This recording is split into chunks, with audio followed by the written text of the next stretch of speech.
So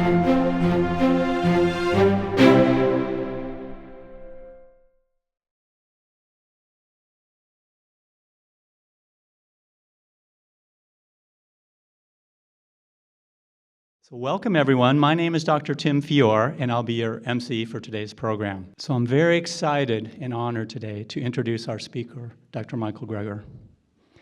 His website and books help me almost daily with patients. If they come in with a certain condition, I can refer them to a chapter in one of his books, a video on his website, or a blog about their condition, which will give them diet and lifestyle advice to help improve their condition. Dr. Greger is a physician, New York Times best-selling author, and internationally recognized speaker on nutrition, food safety, and public health. He's a founding member and fellow of the American College of Lifestyle Medicine. And in 2017, this group honored him with the Lifestyle Medicine Trailblazer Award. Dr. Greger is a licensed general practitioner specializing in clinical nutrition.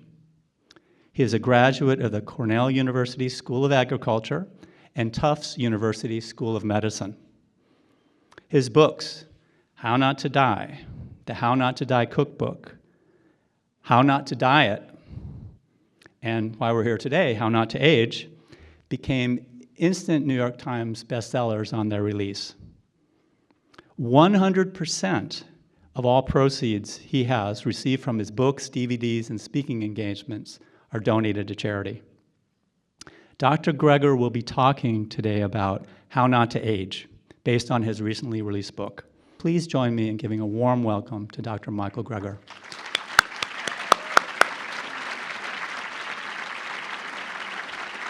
Check, check. Well, now we're talking. How's that sound? The cheap seats in the back. We good? Excellent. All right, let's see some slides. Because the single greatest risk factor for most of our deadliest diseases is how old you are, one could argue that the leading cause of death is actually aging. The rate of death increases exponentially for age-related diseases such as heart disease, cancer, stroke, and dementia. So yes, within the same age bracket, having a high cholesterol can increase our risk of heart disease 20-fold, but an 80-year-old has 500 times the risk of having a heart attack compared to a 20-year-old. Now, of course, the reason we focus on things like cholesterol is because it's a modifiable risk factor, but what if the rate of aging were modifiable too?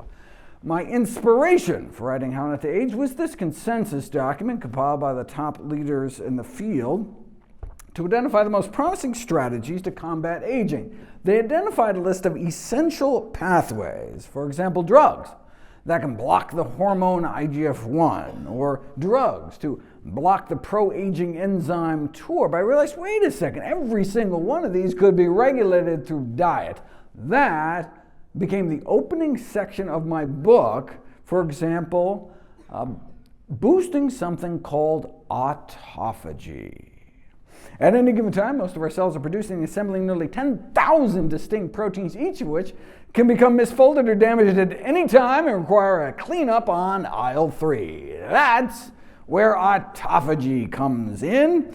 From the Greek words for self-eating, it's a housekeeping process by which defective cellular components are broken down and scrapped for spare parts.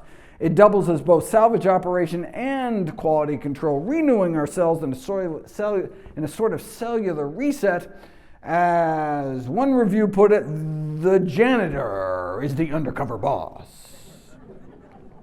Self-digestion for lifespan extension. Enhanced autophagy can delay aging, but unfortunately our ability to take out the trash declines with age. The drug industry is eager to pharmacologically modulate autophagy to combat aging, but we can do it naturally. One way is through fasting, though autophagy doesn't really ramp up till 2 or 3 days of fasting, which is too long to go unsupervised. Thankfully, There's another way to activate autophagy. We can fast or go fast. Exercise induces autophagy. As one of the researchers said, I've always known exercise was good for you, but when we found out it increased autophagy, I finally got a treadmill. Autophagy is activated, you have to do it enough though. Autophagy is activated after 60 minutes of moderate intensity exercise like brisk walking, but 20 minutes fails to move the needle. What about diet? Any foods to avoid? Well, acrylamide can inhibit autophagy. Acrylamide is a toxin concentrated in French fries and potato chips. I heard that.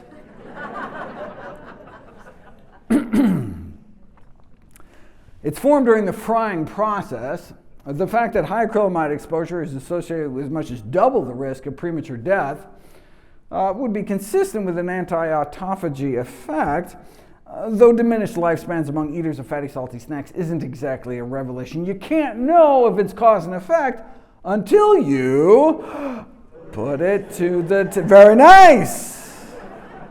Before being asked to eat a bag of potato chips every day for a month, study subjects were given weeks of boiled potatoes with the same amount of fat and salt as the chips.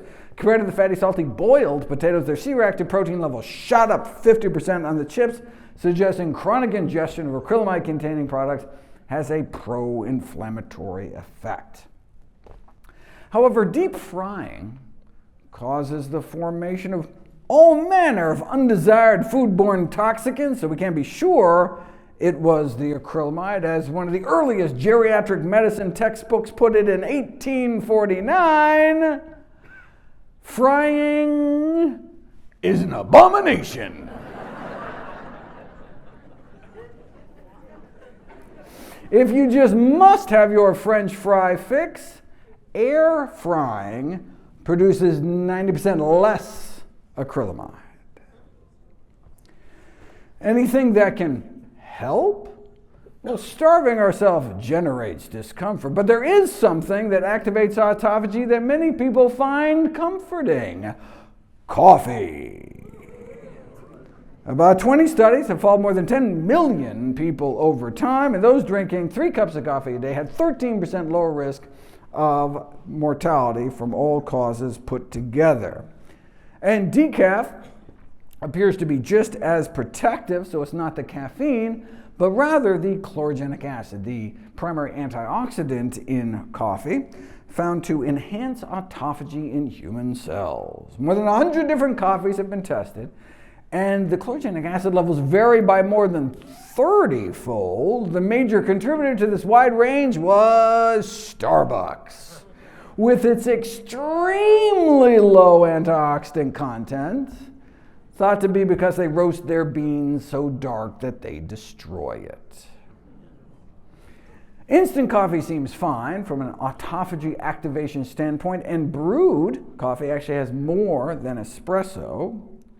Paper filtered is the best though, because it traps the cholesterol-raising compounds in coffee, perhaps explaining why those drinking filtered coffee live even longer than those drinking unfiltered coffee, though they both live longer than those not drinking coffee at all.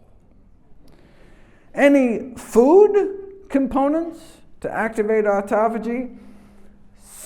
Spermidine, the longevity elixir, spermidine. Don't be put off by the name. Spermidine and its byproduct spermine are actually found throughout the body. When it was later discovered independently in muscles in the brain, they called it musculamine and neurodine until they realized, oh, it's all the same compound, so naming rights defaulted to the less palatable original. Our body can make it from scratch, but we can also boost levels in our tissues by eating spermidine-rich foods, which is good news because spermidine levels tend to decline with age, dropping by more than half by the time we reach our 50s.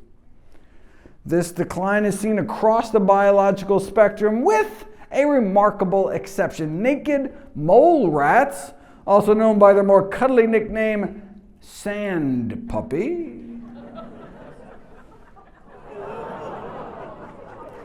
considered to be a non-aging mammal, in part because they're able to maintain high levels of spermidine into old age, something you also see in human centenarians.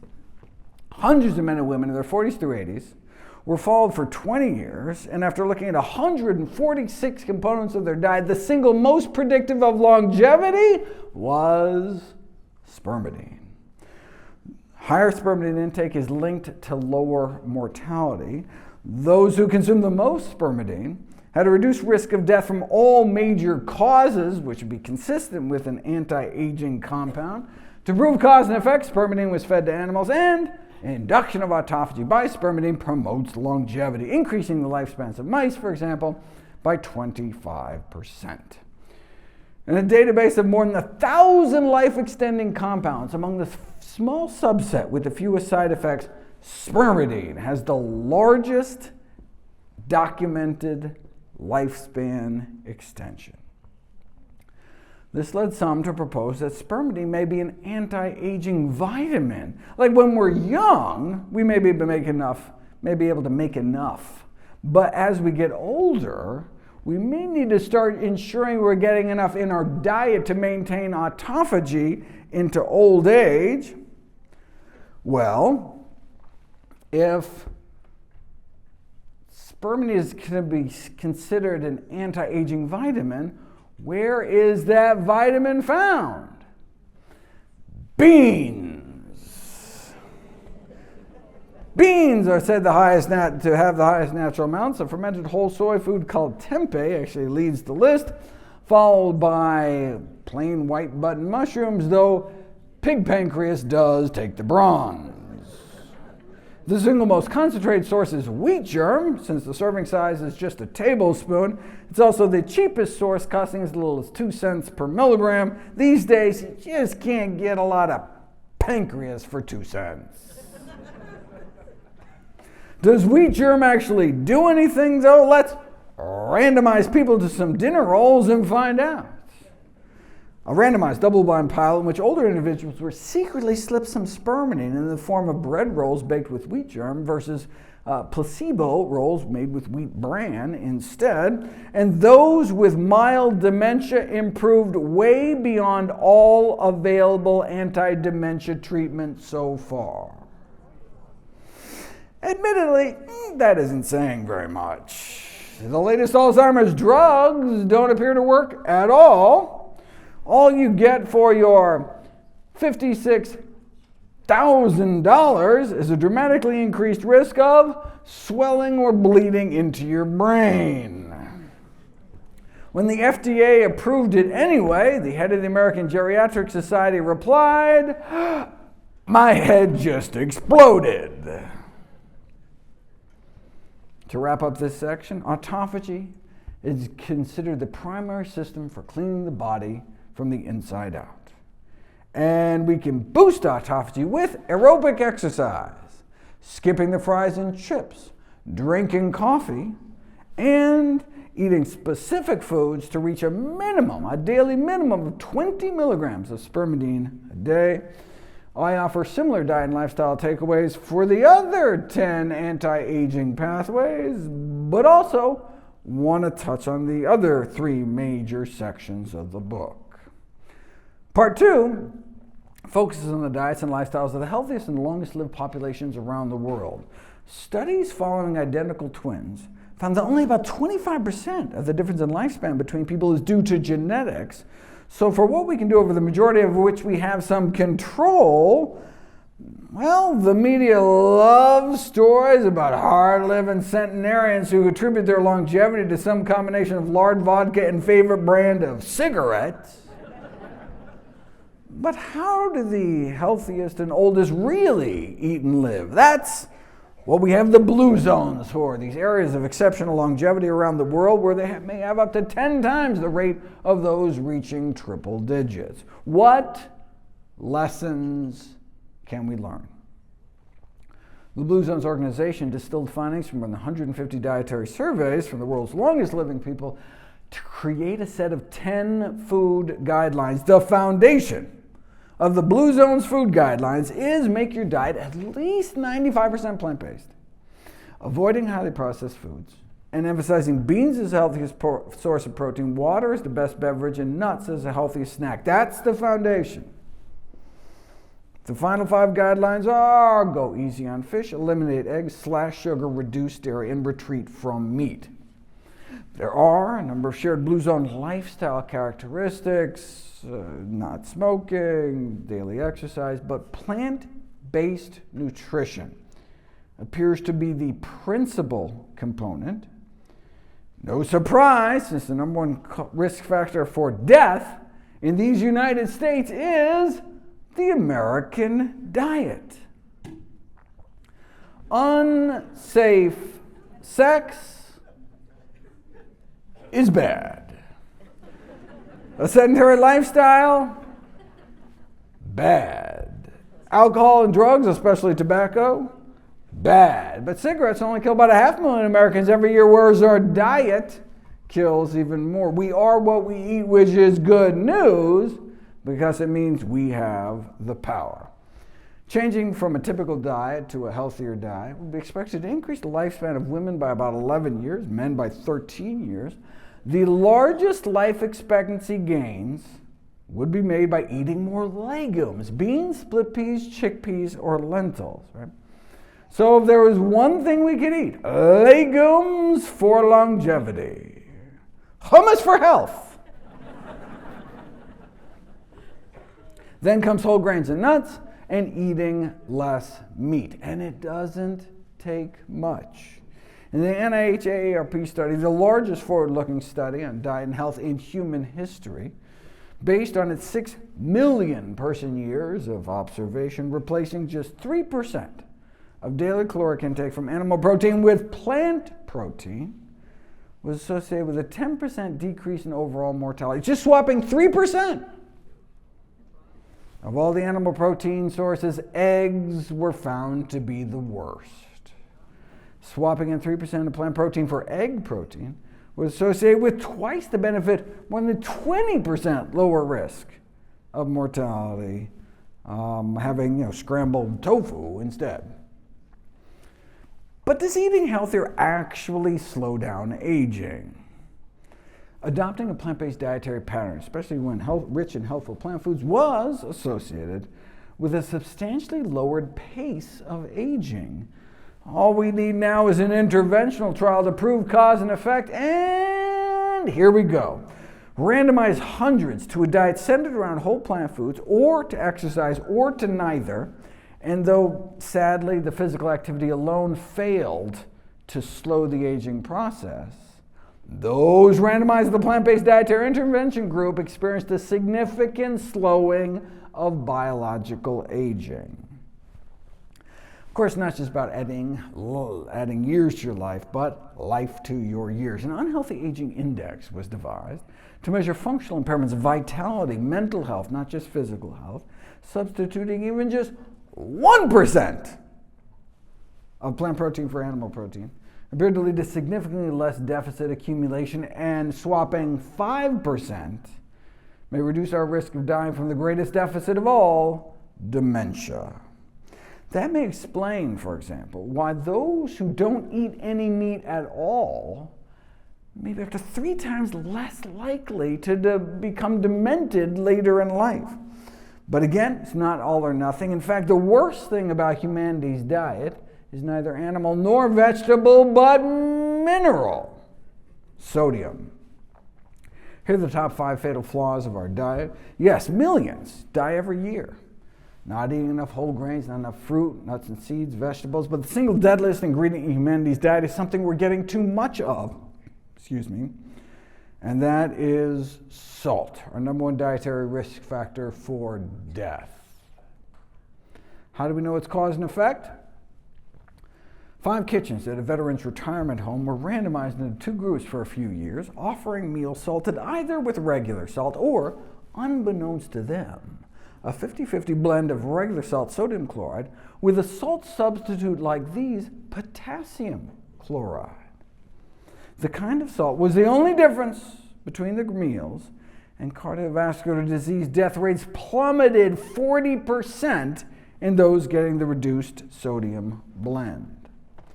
The new difference in life expectancy between the two groups at age 70 was equivalent to that which would have occurred naturally in 14 years, right?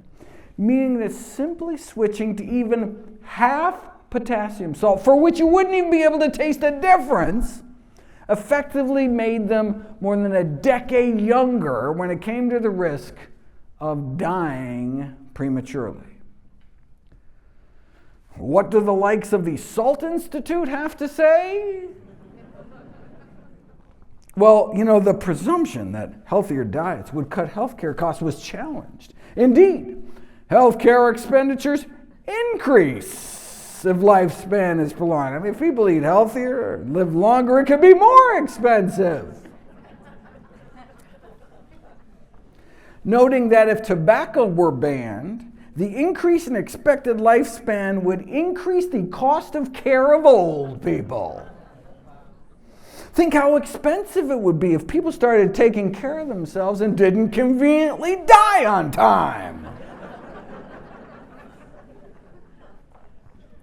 Ultra-processed foods, often packed with added salt, sugar, fat, consistently account for more than 50% of our daily caloric intake. More than half of our diet is junk. Not surprisingly, these foods are associated with a greater risk of dying prematurely, so just cutting back on animal foods isn't enough. Healthy plant-based diets are associated with a significantly lower risk of dying, but unhealthy plant-based diets are not. In the Harvard cohorts, the more you minimize meat, eggs, and dairy, the lower your risk of death falls. But that's only if you're eating healthy plant foods. If you're instead just pile on the junk like fries and a Coke, you can increase your risk of death overall, even if you keep your animal product consumption low. Same in the Million Veteran Program study. Healthy plant foods reduce their risk of death. But if your idea of a plant-based diet is a vegan donut, you're not doing your body any favors. Same with the risk of cognitive impairment. Only healthy plant-based diets reduce risk. Same with dementia and depression. The same with frailty. Healthy plant foods good, unhealthy plant-based junk bad. And the same with aging. I mean, the more people cut down on meat, dairy, and eggs, the slower they appear to age. But that's only if you replace them with healthy plant foods. Pile on the junk and you can accelerate aging. That's why Cornell Professor Emeritus of Biochemistry, Dr. T. Colin Campbell, coined this term, whole food plant-based diet. Right? I mean, as a physician, terms like vegetarian and vegan, that just tells me what you don't eat. I mean, do you actually eat vegetables? Professor Campbell's physician son and daughter-in-law tried putting a group of vegetarians and vegans on the whole food plant-based diet. In 8 weeks, they lost 10 pounds, dropped their LDL cholesterol 15 points. In other words, vegans may benefit from eating a little more plant-based too. Now, meat is a problem in terms of lifespan. Eating a burger may cut one's life as short as smoking 2 cigarettes. So, I mean, if it wouldn't even occur to us to light up before and after lunch, maybe we should choose the bean burrito instead. What about fish? Unfortunately, our oceans have essentially become humanity's sewer. Everything eventually flows into the sea. So the consumption of contaminated seafood has become the main route of human exposure to chemical pollutants.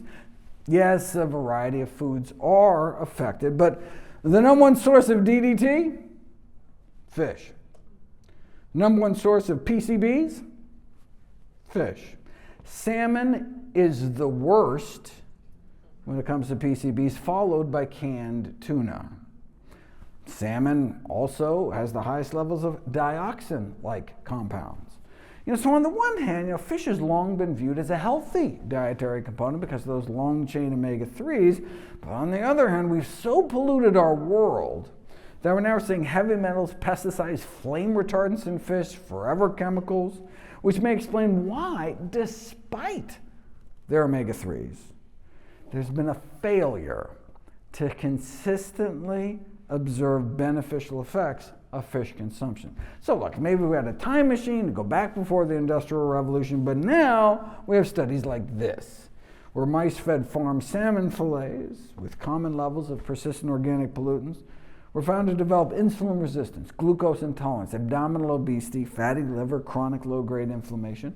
So even, just background levels of pollutants that might be presumed to be safe could completely counteract the omega-3s, in particular leading to serious metabolic issues. For mercury, it's more about brain function. Hundreds of thousands of babies born with brain damage every year in the United States because their mothers ate mercury-contaminated fish during pregnancy, with the resulting loss of intelligence estimated to cost our nation billions of dollars of lost productivity every year. In the aging literature, there are cases like this. A man with years of progressive memory loss, tentatively diagnosed with Alzheimer's dementia. His friends and family assumed he was nearing the end of his life. But a detailed history revealed that he had consumed swordfish once or twice a week. When the fish was removed from his diet, his mercury level fell and his memory bounced back. No more dementia. So it seemed he didn't have Alzheimer's after all, but rather mercury poisoning from just a handful of monthly meals of contaminated fish. You can see the same remarkable reversals with hair loss. Here's a common story. Perimenopausal woman seeks help for hair loss. Blood tests reveal she had elevated mercury levels. No wonder, she had a diet high in tuna. But within 2 months of skipping fish, her hair started to grow back, and eventually her hair regrew completely. So, doctors should consider screening for mercury toxicity when they see hair loss, since there's something we can do about it. Instructing patients to reduce fish intake could offer relief of symptoms and uncover dietary habits that may be a source of heavy metal-induced hair loss. Though, admittedly, sometimes heavy metal can lead to too much hair. Sorry. Happy to cover other foods and beverages like red wine and green tea, etc., etc. But let's move on to part 3. What can we do to preserve our bones, bowels, bladder, and circulation? Our hair, hearing, and hormone balance, immune function, joint health, sex life and skin, teeth, vision, and finally, our dignity in death. For example, did you know that 85% of age-related bone fracture risk has nothing to do with bone mineral density? That's just been drilled into our heads by Big Pharma and a billion-dollar bone density screening industry. Fractures are primarily due to falling, not osteoporosis. So it's the age-related muscle loss and impaired balance that may be breaking most of our bones, which is good news because there's something we can do about it. 7 randomized controlled trials found that strength and balance training can cut fracture rates nearly in half, and that's just during the trial. In the 5 years after this 1-year study ended, those who had previously been randomized to the combined strength and balance group suffered 74% fewer fractures. That's far more effective than osteoporosis drugs like Fosamax that can cause fractures, what are called atypical femoral fractures in as many as 1 in 300 users. We call them atypical because they occur not after a fall or trauma, but just after kind of routine activities like walking, twisting at the waist, or even just standing still. Thanks to the drug, your femur, your thigh bone, the biggest bone in your body, just snaps in half. Right? Particularly ironic due to the fact that the drug's supposed to protect your bones. This is what it looks like on X-ray. Ouch. After bones, I talk about preserving your bowel function in chapter number 2. Randomized constipated diabetics to either cookies containing a tablespoon of ground flax seeds or flax-free placebo cookies for 12 weeks. And not only does the ground flax improve constipation symptoms, but result in an 8-pound weight loss over placebo, 25-point lower blood sugars, an astounding drop in hemoglobin A1C, and a 17-point lower LDL cholesterol, all for about 10 cents a day of ground flax seeds. For a head-to-head test between flaxseed and psyllium, sold as Metamucil, a third cookie group was added, and the flaxseed beat out psyllium for constipation relief, weight, blood sugars, and cholesterol, and is about 4 times cheaper. Flax seeds, even directly compared to the prescription laxative called lactulose, and worked even better. Bladder function. The prevalence of overactive bladder syndrome increases with age, reaching 1 in 3. No wonder bladder-relaxing drugs are a multi-billion-dollar industry, yet may only reduce bathroom breaks, compared to placebo, by a half a pee a day. But a quarter teaspoon a day of dried cranberry powder works nearly 4 times better, about 2 fewer daily trips to the bathroom over placebo, and that's without the drug's side effects. Problems with dry mouth, constipation, sedation, cognition, retention, and vision, leading almost 2/3 to stop taking these drugs, whereas cranberries are just tangy, right? Urinary incontinence is a common problem among older adults, particularly women, thanks to childbirth. Systemic menopausal hormone therapy can actually make it worse, though local vaginal estrogen may help. But what works 5 times better than estrogen cream, though?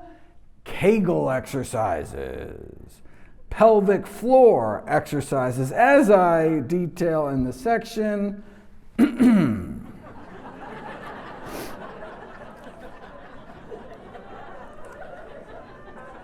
For men, urinary issues are more than an enlarged prostate problem, having to get up multiple times, wee hours of the night. Cranberries to the rescue again. Even just 1/8 of a teaspoon a day of powdered cranberries can significantly improve prostate symptoms.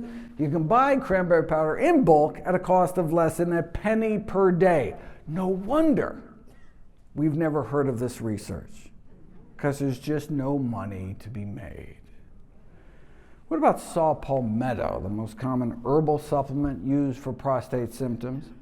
Based on dozens of randomized controlled trials involving nearly 5,000 men, no clinical benefits. But pumpkin seeds work. More than 1,000 men with prostate symptoms were randomized to either a tablespoon of plain pumpkin seed kernels or a proprietary pumpkin seed extract, or a placebo. The trial was actually funded by the drug company that made that extract, but the supplement totally flopped. But pumpkin seeds themselves worked. Pumpkin seed oil was pitted against the leading drug for hair loss in women, a little less than a quarter teaspoon applied to the scalp once a day versus a dose of the drug, and they both worked.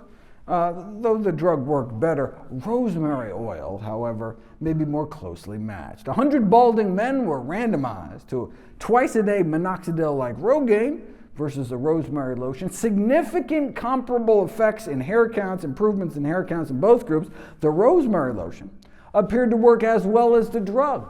I wish I would have known about that.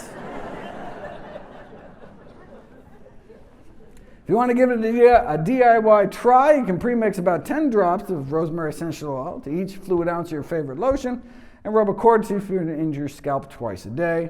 Cost-wise, that much rosemary oil would come out to be about a penny per week. No wonder I never heard about it. Let's move from hair highlights to hormones. I touched on how menopausal hormone therapy can increase the risk of urinary incontinence, but that's not all. If 1,000 postmenopausal women take the standard hormone regimen for 10 years, we'd not only expect 876 extra cases of urinary incontinence that they wouldn't have had otherwise, but 9 more cases of invasive breast cancer, 8 more cases of heart disease, probably 22 more cases of dementia, 21 more cases of gallbladder disease, 9 more strokes, and 21 more blood clots, though not a single partridge nor pear tree. However, hormone therapy is highly effective in reducing menopausal hot flashes. Is there any way to keep cool without the clots and cancer?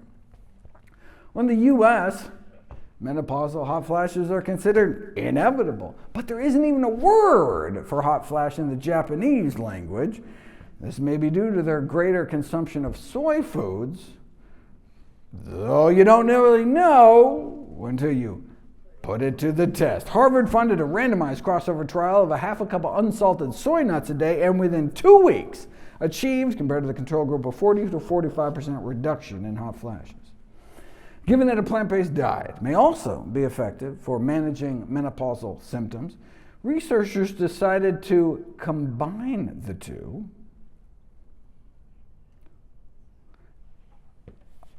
A plant-based diet and whole soybeans. In fact, 2 randomized controlled trials found that plant-based nutrition with a half cup of whole soybeans, like out of a can, can reduce the number of serious hot flashes by 84 to 88%. Overall, most randomized in the plant-based bean group ended up free of moderate to severe hot flashes, compared to about 95% still suffering in the control group. Lots of other things can help. Whole fennel seeds powdered into capsules to pit them against placebo in a double-blind trial significantly improved menopausal symptoms at a dose of a teaspoon a day. Fenugreek may also help at a dose of a teaspoon and a half, though not as much as hormones, but without the side effects. So fenugreek can make your pee smell like maple syrup. Sounds like a bonus!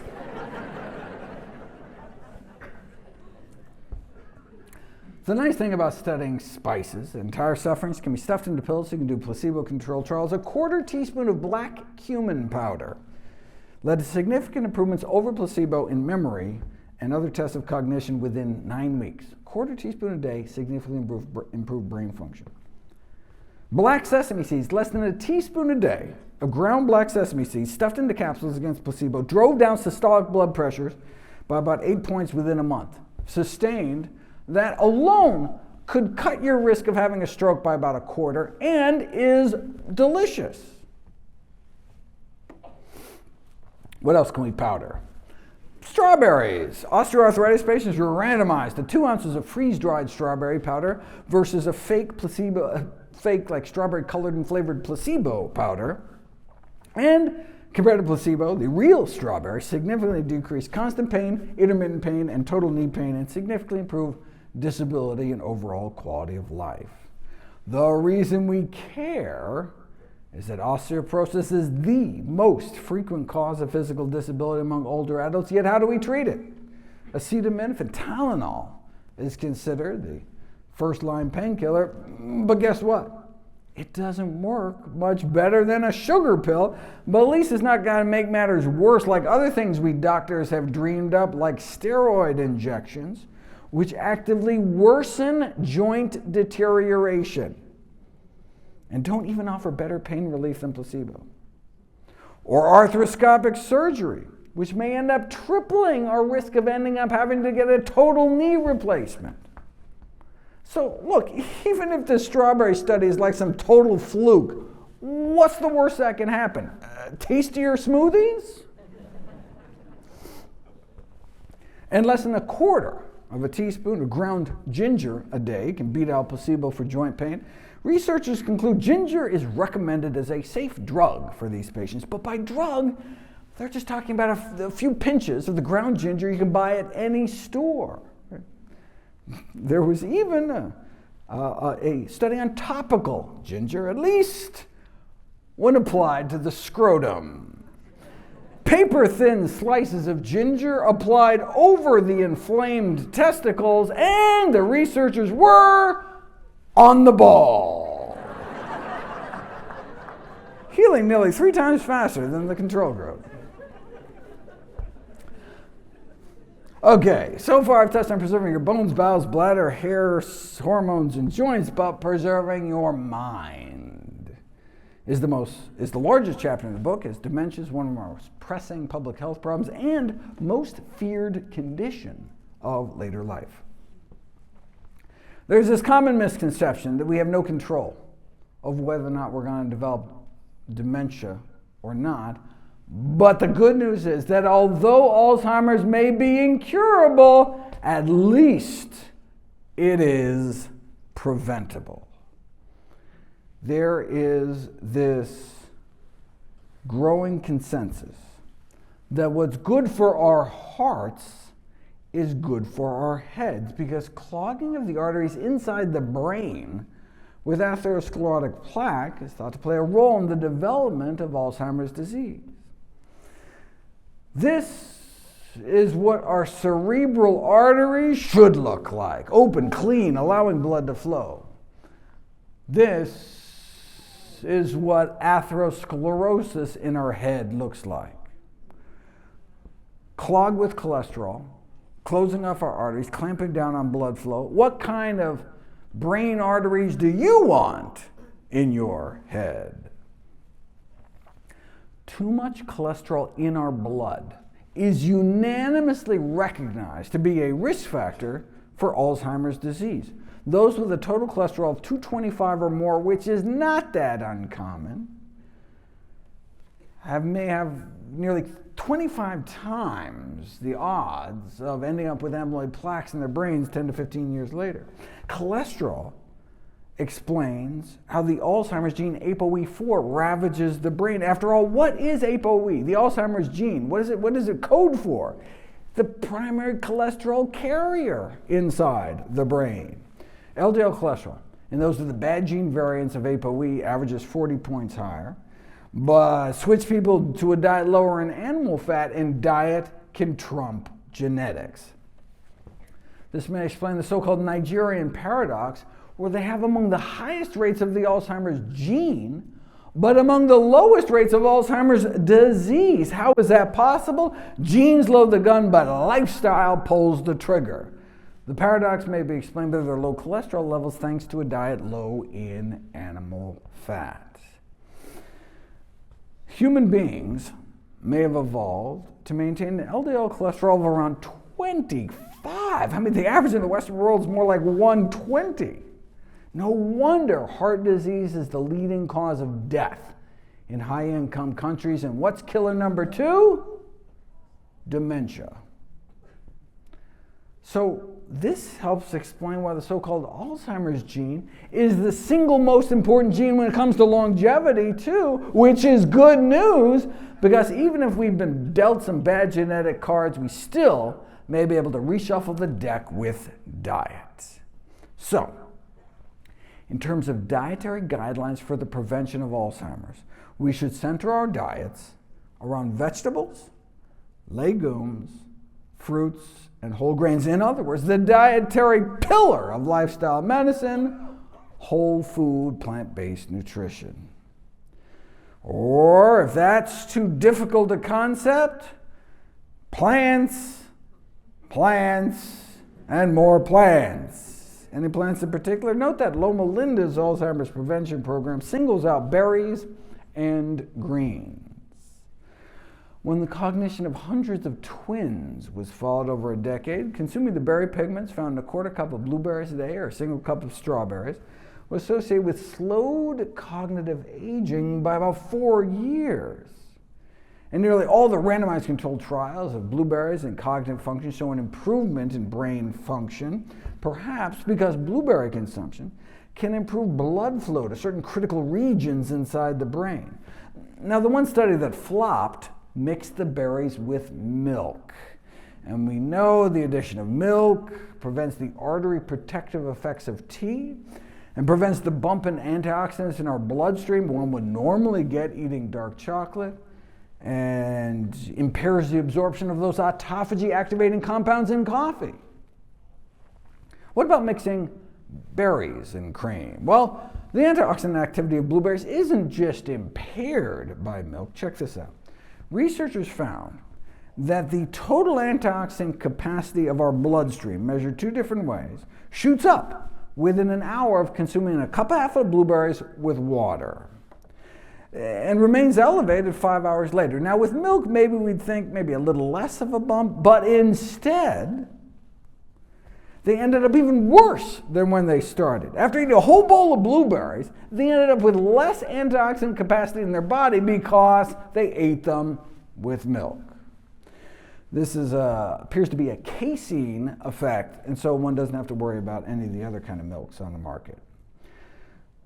one reason greens may be referred to as an anti-Alzheimer's plant is because dark green leafy vegetables can also improve blood flow in the brain. Randomize older adults to the greens pigments found in about a couple of days worth of cooked kale and see significant improvements in cognitive attention and cognitive flexibility. Even half a cup of kale's worth of the cruciferous compound sulforaphane leads to significant improvements in memory and processing speed. The rate of decline of those who consumed 1 to 2 servings of greens a day was equivalent to being 11 years younger, right? So berries may slow brain aging by 4 years, greens by 11 years. Greens come up in chapter after chapter. What's the recommendation for preventing age-related macular degeneration, our leading cause of blindness, or even treating it in its earliest stage? Eat a diet high in green leafy vegetables. We're talking 2 to 3 servings a day. So at least greens at every lunch and supper, with bonus points for sneaking them into breakfast and like a green smoothie or something. In fact, blending greens can triple the bioavailability of a key vision-protecting nutrient. The main reason greens make it into my anti-aging 8, though, is because of the nitrates. And a serving or 2 of cooked greens can slow our resting metabolic rate, for the same reason a little shot of beet juice can enable freedivers to hold their breath longer. It improves the efficiency of our mitochondria, little power plants within our cells, allowing us to effectively extract more energy from each breath. And the candle that burns half as bright burns twice as long. Now, normally you only see this kind of metabolic slowing with severe calorie restriction, but instead of walking around starving all the time, you can just eat a big salad. What else can greens do? In the Harvard Nurses Health Study, the consumption of leafy greens appeared to protect against frailty. And when put to the test in a randomized, double-blind, placebo-controlled trial, the equivalent of 2/3 of a cup of spinach led to a significant boost in muscle mass, muscle strength, and muscle quality in older men and women. A single cup of cooked greens worth of vegetable nitrates significantly boosted maximum power in the quads so much it was functionally equivalent to acutely reversing the effects of several decades of aging. A single cup of cooked greens. Popeye was right. About the spinach, not so much the pipe smoking. Of course, when most people think about maintaining muscle mass as they age, they're not thinking spinach, they're thinking protein. But if you put together all the randomized controlled trials of adding extra protein to the diets of older men and women, you find no evidence that increased protein increases muscle mass or strength. Okay, yeah, but what if you have sarcopenia, excessive age-related muscle loss? Surely then protein helps, right? No significant effect on physical performance or muscle strength. What does work? Exercise. When it comes to age-related muscle loss, it's use it or lose it. But maybe exercise plus protein? No! Protein supplementation does not significantly augment the effects of strength training in older adults. In fact, one of my anti-aging 8 is protein restriction down to recommended levels. Why? Do longevity experts like Walter Longo encourage people to cut down on protein to live longer? Here's what Luigi Fontana wrote in his book. He's the director of another leading longevity research center. Excess protein won't mass your muscles, but it will accelerate aging. How do you boost the pro-longevity hormone FGF21? Dietary protein restriction. How do you suppress the age-accelerating hormone, IGF-1? You do it through dietary protein restriction. How do you suppress the so-called motor of aging enzyme mTOR? Dietary protein restriction. In fact, protein restriction down to recommended levels was the only intervention I could find that could slow all 11 of the aging pathways, which is good news because it's easier to cut back on protein than it is to cut back on everything and walk around hungry all the time. And it may even be easier than that. Most, or even all of the benefits of protein restriction may be due to just restricting particularly problematic amino acids like methionine. In that case, you could even keep your protein intake the same, but just swap sources from animal-based protein sources like meat to plant-based sources of protein like beans. So, in humans, methionine restriction can be achieved using a predominantly plant-based diet, which makes methionine restriction feasible as a life extension strategy. Of course, drug companies look at the same data and think, what pharmaceuticals can we develop to mimic these dietary interventions? Anything else to maintain muscle mass other than greens and machines? How about cocoa beans? Older men and women randomized to a single tablespoon of regular cocoa powder a day experienced a significant improvement in muscle mass, muscle strength, and all 4 tests of physical performance. What else can cocoa do? Increase circulation within our skin by about 70% within 2 hours after less than a tablespoon. Do that every day. And within 3 months, you end up with significantly improved skin thickness, density, and hydration. Keep it up for 6 months, and you see an improvement in wrinkles, all by just making your diet a little more chocolatey by adding some cocoa to your daily diet. I put in my oatmeal with some canned water-packed tart cherries for kind of a morning time chocolate-covered cherry sensation. What else can we do for our skin? Well, there's certainly other antioxidant, anti-inflammatory, glycotoxin-free foods. So, when patients inquire about a diet that might contribute to younger-looking skin, evidence supports the recommendation to follow a whole food, plant-based diet. But the most important thing to prevent skin aging is protect your skin from the sun. Exposure to sunlight may account for 90% of visible skin aging.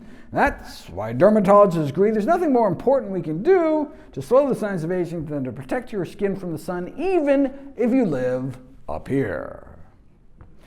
Check out this trucker who spent years getting more sun on the left side of his face through the driver's side window. So, the gold standard is considered to be the use of sunscreen in the daytime and so-called retinoids at night. They're talking about a prescription-only form of vitamin A known as all-trans-retinoic acid, or tretinoin, sold as Retin A, that has been widely shown to improve skin appearance. The only problem is that it may kill you. Topical tretinoin therapy and all-cause mortality, a randomized controlled trial, had to be stopped early because significantly more people were dying in the retinoic acid group compared to the placebo cream group. So what can we use? Topical nicotinamide, also known as niacinamide, is described as one of the best studied anti-aging skin cream ingredients. Not that that's saying too much, but it has been shown to reduce yellowing, wrinkling, blotchiness, and dark spots in aging facial skin. For example, significantly reducing crow's feet wrinkles around the eyes. This was a split face study in which 64% of the niacinamide side eye wrinkles experienced moderate or marked improvement compared to 0% on the placebo side eyes. Topical vitamin C offers similar improvements over placebo in wrinkles, sourness, skin tone. Unfortunately, vitamin C is unstable in creams, turning an unsightly brown when it oxidizes. So instead, the skincare industry uses more stable vitamin C esters or derivatives, but there's no evidence that these have comparable effects.